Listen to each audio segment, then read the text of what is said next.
Kristo Yezu akuzwe kuri mwe mwese duhuje imyemerere ndetse namwe mwese inshuti z'i Roma. Turabaramukije cyane, ni ibyishimo ku muryango mugari w'abakatolike ku isi hose, by'umwihariko natwe abanyarwanda. Akaba ari igitego gikomeye cyane cy'intsinzi y'umupapa mushya Kiliziya Gatolika ku isi yose yungutse ejo ku itariki ya 8 z'ukwezi kwa gatanu muri uyu mwaka wa 2025. Akaba rero ari umupapa wa mbere umwe rukumbi ukomoka ku mugabane wa Amerika. Akaba ari n'ibintu byashimishije cyane Donald Trump ko yahoraga yifuza ko mu gihugu cye hazava umuntu nk'uwo nguwo ukomeye ku isi hose, umupapa. Rero bikaba inzozi ze zabaye impamo.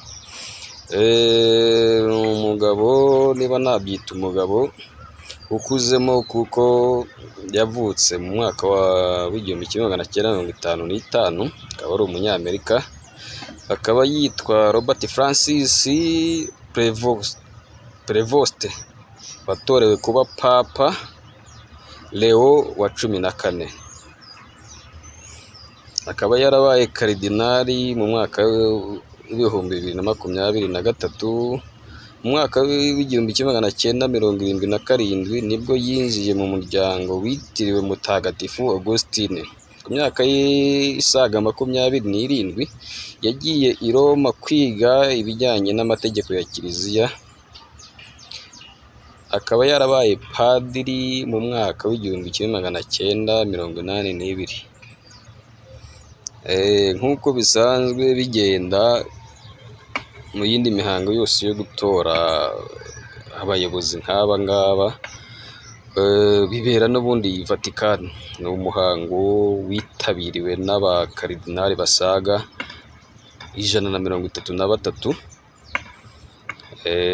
Inkuru nziza rero yatashye kuri uyu mugabo ubwo hazamukaga wa mwotsi w'umweru bajya bavuga. Ubwo ngubwo babivuze ngo uwo nguwo niwe ubuhiswemo. Bikaba rero ari ibintu bishimishije cyane, aho ibi byose kugira ngo atsinde yabonye amanota asaga 89. Bikaba byarabaye mu matora asaga 4. 3 yakozwe ku munsi w'ejo bari gutora nyirizina, n'ayandi yari yarakozwe mu minsi yatambutse. Ni inkuru nziza rero ku bakirisitu Gatolika aho bari hose, ndetse n'abandi bose bemera Imana muri rusange. Mukomeze mwihe amashyi n'impundu. Ntabwo muri mwenyine, ubu ngubu mufite umushumba mushya ugomba kujya ubayobora ku nzira nziza yo gukiranuka ndetse no kugana Imana. Turabashimiye cyane rero mwebwe mubasha kudukurikira umunsi ku munsi. Namwe mwese mudukurikira mwicecekeye, ariko mujye mugerageza munabigaragaze, kuko burya biba byiza kurushaho. Ku yandi makuru avuga hano mu gihugu cyacu, harimo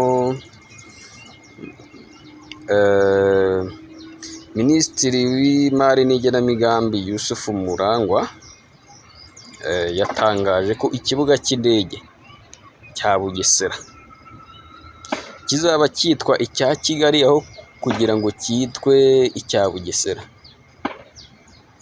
Ubwo mwakibaza ngo kubera iki? Ubwo ngubwo mukomeze mukurikira amakuru, muraza mugenda mubimenya gake gake.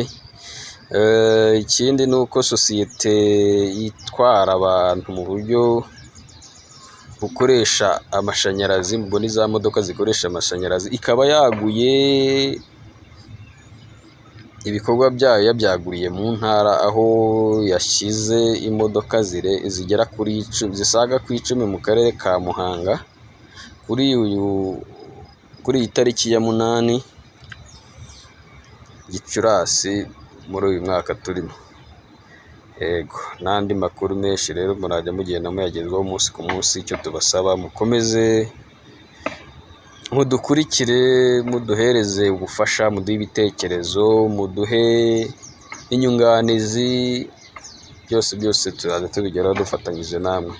Ku yandi makuru wenda ntabura kubabwira, umukinnyi w'icyamamare mu Rwanda muri sinema aho bita Natasha, yari amaze iminsi atangaje ko gukina role cyangwa role muri filime asomana ko ntacyo bimutwaye, ko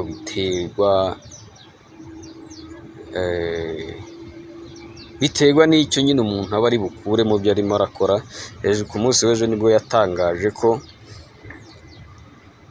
kugeza ubu ngubu rwose kuba yakina role akora imibonano mpuzabitsina cyangwa se yego ko nabyo ntacyo byamutwara, burya byose ni akazi kandi byose biterwa n'iki n'impamvu nyine umuntu ari gukora ibyo bintu n'icyo ari bukure. Mu makuru y'aba ari menshi, mukomeze mudukurikire, muduhe subscribe, mudukandira like, share ndetse n'izo comment muziduhe, mutubwire ngo ibi ni sawa, ibitagenda twabigenza gutya, tuganire. Ku munsi w'ejo tuzagaruka muri ya masomo yacu yo kwiga ibintu bijyanye n'ibintu karemano birimo ibyatsi, inyoni ndetse n'ibindi byinshi cyane, tubasha gusobanukirwa ndetse no kwiga. Mukomeze mudukurikire rero, turabakunda cyane, tunabifuriza gukomeza kugira intangiriro za weekend nziza. Ciao ciao.